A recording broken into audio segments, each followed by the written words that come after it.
those real-world experiences of dealing with a variety of cyber attacks of their own organizations. And what I thought I'd do is we'd spend a little bit of time talking about how that works from a content attack perspective. So just 30 seconds on who I am. I'm Robin Bolden. I work at MTS. I've been working in content distribution for international clients for around 20 years. The last six or 7 years working in content protection, specifically looking at how we protect that content on its journey from glass to glass, from its journey from creation through to distribution and then consumption by the end user. MTS is a large-scale provider of monitoring and enforcement services for both rights holders and licensees. And it's given us an insight into the variety of ways and methods that pirates and criminals use to get access to that content. So coming up is a case study on Friendly TV.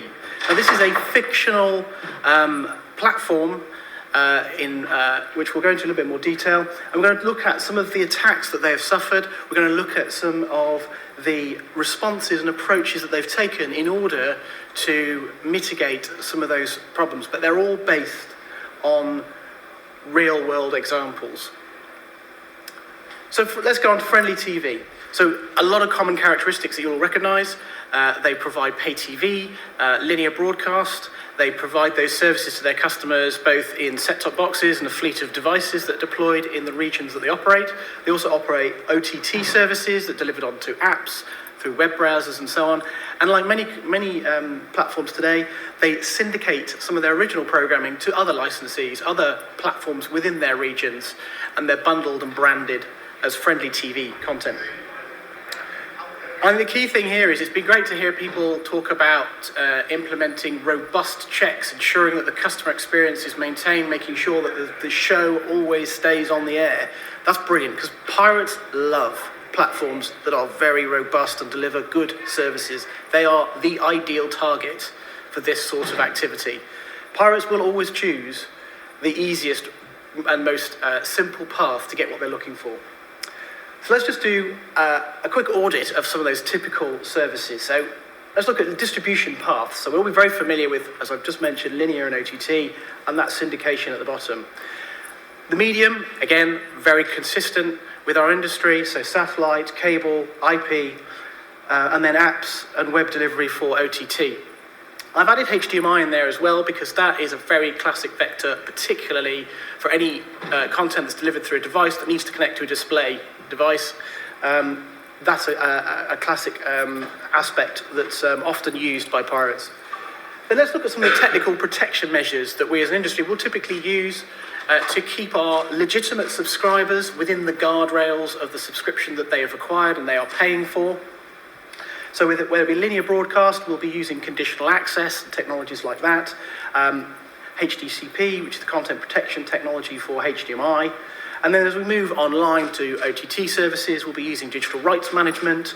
We'll be using secure authentication with content delivery networks and other elements that drive that user experience. And then right at the very bottom, we've got that third-party syndication where we're using professional grade internet receiving devices and other means of delivering, maybe via fiber and so on. So let's look at the next part of this equation, which is great, fantastic. We've got some good standard best practice in place there. But what are the pirates going to do to try and deal with that or work around that? What's their order of preference to get hold of the content? So yes, the first one is our linear broadcast with protected via conditional access delivered to a fleet of devices in region. Typically, if they can get access to that content, they'll do one of two things. They'll buy a subscription or multiple subscriptions and behave as a legitimate consumer. Because remember, they're going to take that content and they're going to monetize it N times over. They only need one copy or they only need one access to the stream, and they need to behave in a way that doesn't drive suspicion. Or if they know that the conditional access platform has vulnerabilities, they'll abuse and they'll use that vulnerability to then alleviate having to deal with physical infrastructure. So one of the mitigating technologies that we use is something called subscriber watermarking, and I'll talk a little bit more about that in just a moment. So let's just fill out the rest of this table, and you'll see that there's a common pattern and theme arriving here, which is each individual technical protection measure has a number of known ways of working around it, because, as I said, they're traditionally used as guardrails for those legitimate subscribers. And we get to web delivery, and then it gets really interesting, because if a pirate can persuade or can get you to pay to deliver the content to their users, they'll take that path as well. So if they can find a compromise in the CDN, for example, and they can simply take access to that content, you continue to pay for every stream that's served to that now illegitimate audience. Finally, with content syndication, there's another element to the equation at play here, which is an entirely different, separate ecosystem that, in this example, Friendly TV may have some contractual protection, but doesn't have any direct control or influence over that third party. And so again, there are duplications of similar scenarios within those other platforms that simply multiply the ability for a pirate to get access to the content that they're interested in. So let's look at the Friendly TV Content Protection Program that is aligned often to the cybersecurity function within the organization. I'm not going to go all the detail here. Needless to say, there are three main components. The detection of that content when it gets onto a pirate platform. And just by way of example of the sort of scale, we're typically analysing around 10 months of video every 24 hours on behalf of our customers in a variety of different regions around the world. We're then applying a degree of analysis to that to determine whether it's the information and the content we're looking for. And we use a number of techniques, and I'll touch on that in a moment. And then the outcome of that analysis is action. What are we going to do about it? What enforcement elements are we going to take? And the tools at your disposal are vary by region. So sometimes it's a legal tool at your disposal, cease and desist, DMCA notice, for example, or maybe even server blocking, where there's legislation in your territory that supports the ability to compel ISPs to block access to pirate content. And I think, as some of the other speakers have spoken about today, having strong buy-in from the leadership of the business is absolutely essential to ensure that it's treated as a serious program. Also, having good measures of how you demonstrate the efficacy of a program is absolutely key as well. So in the case of Friendly TV, aligning it to churn of subscribers, aligning it to sales targets for pay-per-view events, for example, is one way of actually demonstrating the efficacy of the program. What I'm going to do now is I'm going to jump into the first two segments. So that's the detect and analyze. What do we do at that point? So I'm going to build a little diagram for you. Hopefully this translates across the Atlantic to the same kind of techniques that are used. But fundamentally, Friendly TV has a lot of original content that it's either commissioned itself or is licensed in, and sports content is no exception. That content is then distributed through a variety of platforms it has direct control over to the target devices. So in this illustration, it's set-top boxes and OTT software applications. And this is where the pirate infrastructure is looking to get access or hook into that content to bring it into their own platforms, pirate CDNs, or in many cases, getting access to existing content sources, CDNs, and having that content delivered at the Friendly TV's expense. And the pirate infrastructure is then redistributing that content to its own audience, either paying audience or in some cases free and it's ad funded or malware deployment funded.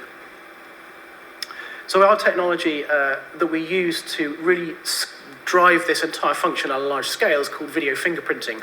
And that's where Friendly TV will send us an original copy, or if it's on-demand content, or a live feed of the event of the channel that they want to monitor. We are then looking in many different places for that content. We'll then generate a second fingerprint called a candidate fingerprint. It's all done automatically.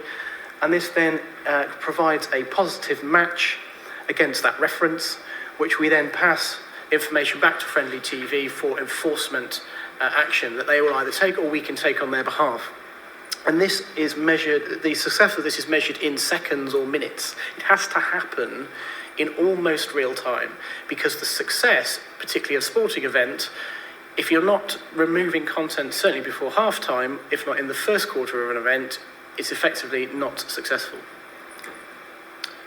So the third dimension that I wanted to touch on here is the watermarking element. I think that's a really key function for our industry that's really beginning to drive value for our customers that have implemented it. So let's see the same diagram again. So we're familiar now with how we're monitoring, we're looking for that pirate content, we're matching it against the reference, and we're taking enforcement action. Now we're going to add in the watermarking component, and this is an invisible marker that is added to both live content or on-demand content, and it expresses two different types of use. It'll either express the individual subscriber, device, or software application, the session, the instance, the specific scenario that has been used to get hold of that live stream or that piece of on-demand content. The other type of watermark that can be added is a distribution watermark, or one that identifies the path that that content took. So if you remember, we spoke about third-party syndication. We have no visibility necessarily into that third-party platform, but I can mark the content so I know that the content was leaked or pirated from another platform. And that's really key to be able to focus your response in a more targeted fashion. So we've added the marker in, we've positively identified the content as being of interest. We now pass that on to an extraction process that allows us to extract that marker. Now to us, for data protection purposes, we do not know which subscriber that is, but we pass that data back to Friendly TV, who absolutely do know which specific device and subscription that relates to, or distribution path that relates to. And then they can execute that entitlement revocation and enforce the subscription that's being abused. And that has the net effect of killing that pirate's feed, and all of the subsequent redistribution that they're doing is terminated. So just by way of an example, we had a client that implemented this capability, which, as I said, runs almost in real time to be able to be effective during an event. They cut sports piracy by 97% within days of implementing this, simply because it has a very disruptive effect on the pirate's ability to get hold of the content they're onto, and you're pushing them onto another platform, moving further away from the ecosystem that you're trying to protect. And I think what's really interesting as well is to look at the data, and it tells us which distribution paths they then move to try and continue to get hold of that content. And then when you pull that insight together across a spectrum of licensees for a given rights holder, it builds a very strong picture of exactly that kind of behavior. And that pattern is then used to improve the enforcement activity undertaken. So I think really I appreciate it's a very, very quick run through of what is a very complex service. We're very happy to talk further about how that could potentially work in the use cases that you might have. But really, the kind of key takeaways here is pirates will always choose the path of least resistance. If they can get hold of the content, they like content that is robust, is delivered at high quality, and can be used to support their own operations. By having a comprehensive security program implemented that aligns with all of the other initiatives that are going on within the organization, it means that your employees are directly engaged in the responsibility and the actions that they can help and perform to make sure that this capability works correctly. And I think also, comments made earlier on today, understanding your own infrastructure and where those vulnerabilities may be is absolutely critical to be able to have a response ready to go and what you can do to mitigate that. And as more rights holders write far tougher security requirements in their licensing agreements, the ability to be able to respond to this is only going to become more acute as those agreements become a discussion at renewal. So thank you very much.